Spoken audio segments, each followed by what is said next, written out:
Christine, how much does it hurt the WNBA when Caitlin Clark is out? It is devastating to the WNBA when Caitlin Clark is out. A lot of us were expecting some sort of dip since Caitlin Clark has been out with injury, but I don't think all of us were expecting the entire viewership of the entire WNBA to be down. And this tweet from Christine Brennan really stuck out to me. She said one player gets injured and more than half the TV audience for the entire league disappears. Has any other athlete ever had that kind of impact on a sport? Golf without Tiger definitely dropped precipitously on occasion. One player's absence has reignited a debate that the WNBA can no longer ignore. Since Caitlin Clark stepped off the court, questions about the league's financial momentum, viewership, and long-term growth have intensified.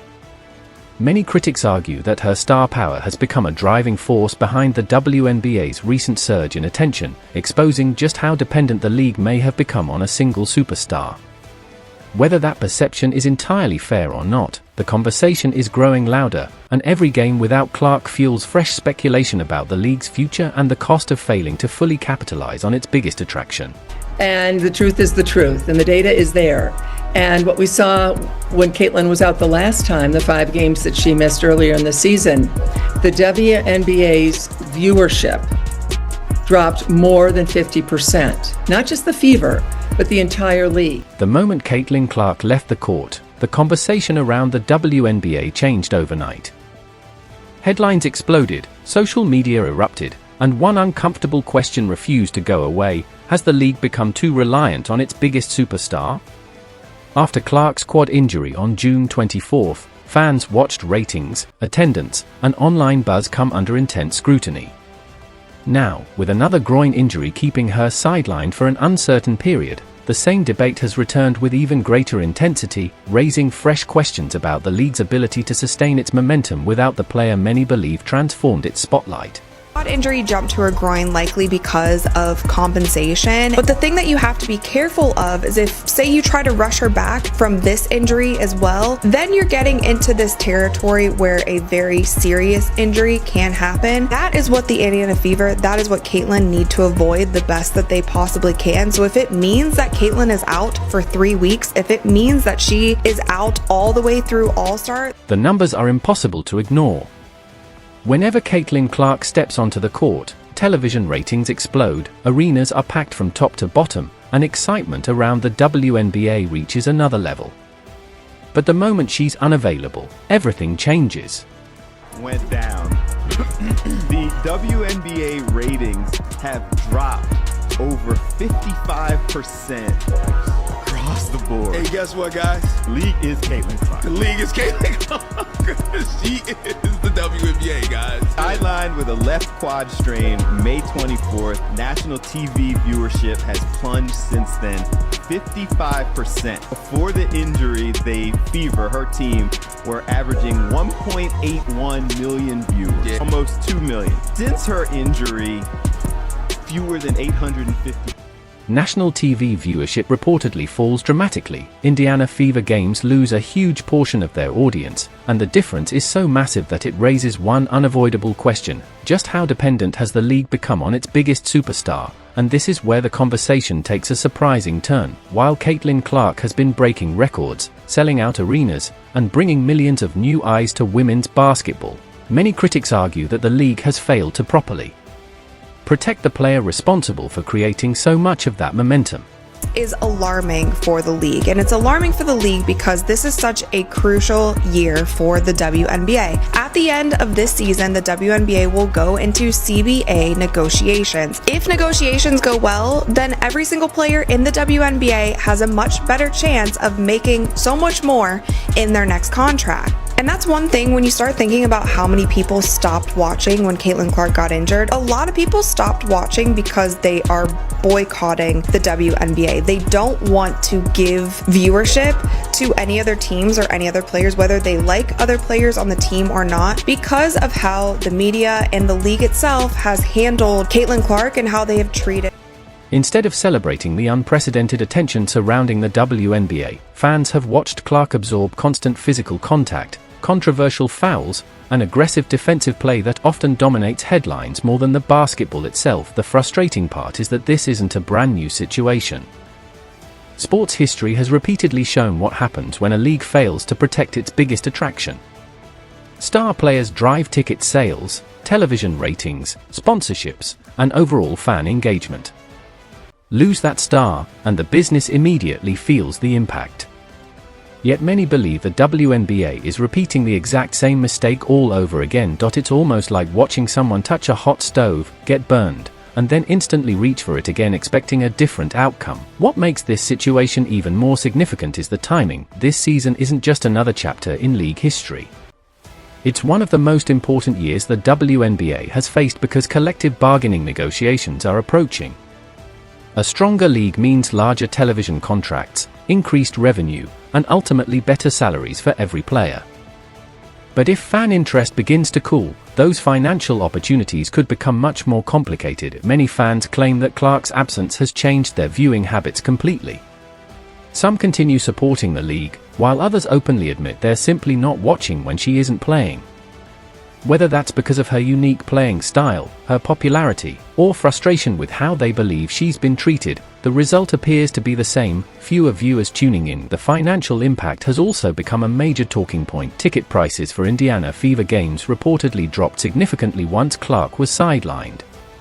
Seats that were once selling for hundreds of dollars suddenly became available at a fraction of the cost. Games that were expected to be packed weeks in advance suddenly had plenty of empty seats available.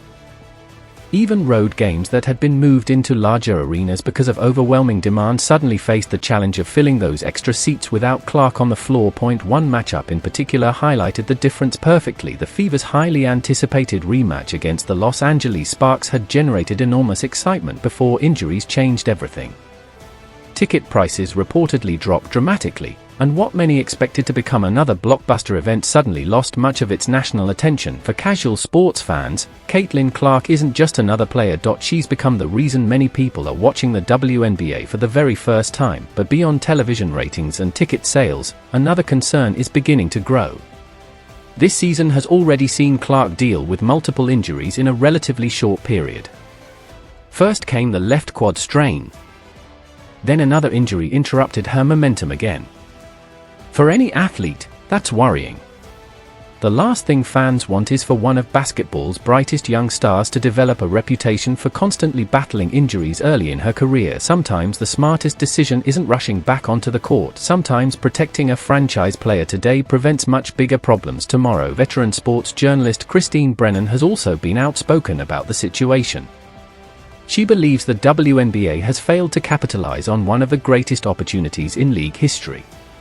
According to Brennan, when record numbers of viewers tune in expecting to watch the future of women's basketball, they shouldn't leave talking about controversial fouls and unnecessary physical play. Her criticism has sparked even more debate. Supporters argue that Clark attracts a massive percentage of new viewers, making her one of the league's most valuable attractions. Because of that, they believe stronger officiating and greater protection should become a priority. Others counter that physical basketball is simply part of the game and every superstar faces tough defense regardless of where fans stand. One reality remains impossible to ignore: every time Clark misses games, conversations about television ratings, attendance, and league popularity immediately return. That's not coincidence. That's influence. Another issue drawing attention is the physical style of play Clark has encountered throughout her young career. Several hard fouls have gone viral across social media, creating heated discussions after nearly every incident. Supporters argue she's being targeted because of her popularity, while critics believe she's simply adjusting to the intensity of professional basketball. The result is a debate with no clear ending. If Clark responds emotionally, she's criticized for overreacting. If she stays quiet, she's accused of being too soft. Either way, the headlines continue. Meanwhile, the WNBA finds itself facing one of the biggest challenges in recent memory: maintaining the incredible momentum that Caitlin Clark helped create while proving. The league is much bigger than any single player. Whether you agree with the criticism or not, one fact is becoming increasingly difficult to overlook: when Caitlin Clark plays, people pay attention. When she doesn't, the conversation changes completely. And for a league standing at one of the most important crossroads in its history, that's a reality nobody can afford to ignore. The league was already projected to lose $50 million this year. Despite the Clark-driven surge in popularity, those losses are growing at an alarming rate when she isn't performing as attendance figures return to their pre-Clark levels, television ratings fall, and item sales stagnate. As big a deal as Tiger was in men's golf. Keith, he did, and when he was gone, it affected the ratings, but nothing like that. And Michael Jordan being out maybe, 5 percentage points or something. Nothing like this. You can make a strong case, and I will make that case and have that there is no one single athlete more important to his or her sport or tour or whatever the circuit is that they play on than Caitlin Clark is to the WNBA. The worst aspect of this entire disaster is that it was completely preventable. When Clark initially started playing, she was a humble rookie who frequently complimented her teammates to deflect attention from herself. She handled criticism with remarkable grace and maturity for a 22-year-old. The league had the chance to embrace her, protect her, and use her notoriety to advance the game overall. Instead, they allowed jealousy and small-time politics to destroy what should have been a celebration of women's basketball. Beyond ticket sales and TV ratings, a Clark's injuries have far-reaching effects. Corporate sponsors committed millions of dollars. But in light of the Clark-driven development, many now question the rationality of their decisions. This situation reveals a significant problem with how the WNBA portrays itself. The league seems to be caught between wanting to be taken seriously as a professional basketball enterprise and embracing every bit of contrived drama that could fuel social media activity. You cannot possess both of them. Professional leagues protect their stars while maintaining the fairness of competition. High school drama groups try to get attention by stirring up controversy. I don't even know where to begin, man. I hope Caitlin Clark is okay. I want to know when this injury even happened, bro. Because let's be serious here. She has a quad injury. Mind you, Caitlin Clark hadn't missed a game since she was like 19 years old. Since she was like 18 in college or something. Now she has a groin injury. We've never seen Caitlin Clark play as bad as she played the last 3 games. Let's just be serious here. She's like 1 for 20s, something on 3s in the last 3. We've never seen her shoot the ball this way. I'll say that. Has she been hurt and playing through this? Female basketball players. As I said, there is a stark and embarrassing difference with other professional sports leagues. What if the NBA maintained that the sport was solely competitive while allowing players to pursue LeBron James with dirty moves for months? That would be immediately prohibited by the league and players would be suspended faster than you could say flagrant foul. But it seems that the WNBA is content to allow this harmful practice to persist. They appear to believe that any attention is beneficial. WNBA fans are refusing to attend other games because they no longer think the sport is competitive due to the toxic environment created by the league's failure to protect Clark. When your own fans say they won't watch games without your biggest celebrity because they don't think the games will be called properly, you have a serious credibility problem that goes far beyond ratings and revenue. Thing I admire about Caitlin, she's a warrior. She's tough. You hear me, bro? You just don't see players. You don't see female basketball players like her? I'm sorry. I haven't seen a lot of female basketball players.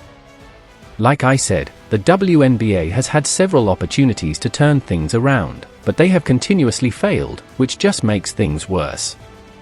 Every incident involving Clark should have warned the league to establish clear rules for player safety and fair play. Instead, every situation has been met with the same trite responses about basketball plays and letting the players play. Ironically, the best proof of Clark's value to the organization has come from her injury, which is precisely what the league should have been attempting to prevent. The 55% drop in viewing is not insignificant. There isn't much evidence, though, that the WNBA has learned from this. League officials frequently use phrases like competitive balance and allowing players to be physical as if hard fouls and dirty moves were somehow essential to the game while portraying routine basketball plays involving Clark as severe incidents. They continue to ignore truly dangerous plays against her. Clean up. I believe the physicality and all this hacking and fouling that goes on. She gets blindsided by Marina Mabrey.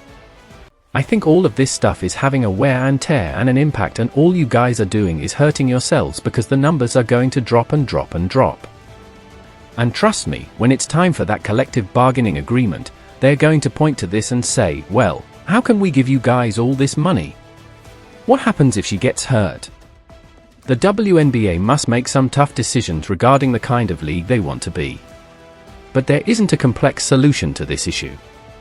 If they want to be seen as a professional basketball organization, they have to start behaving like one. They have to establish clear guidelines for player safety and consistently follow them.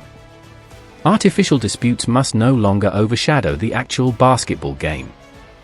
Above all, they need to recognize that their top performers, especially those who genuinely fill venues and boost TV viewership, should be protected from the kind of bullying and targeting that only serves to create drama on social media. The WNBA's ongoing drop in revenue, attendance, and viewership following Clark's departure serves as a depressing reminder of what the league was before her arrival and what it may once more become if they don't change their approach. The league's average viewership this season was only 555,000 without Clark, which was significantly less than the 670,000 average from the prior year.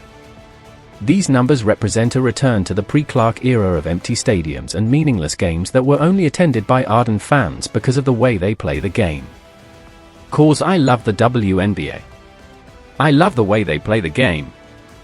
But we really watched because of Caitlin Clark and everybody watching. Now listen, if I keep bumping her, knock her down, might give her a concussion. You might hurt her for real. For 2 weeks, she was done with a hamstring. She was down. 55% of the viewership was down.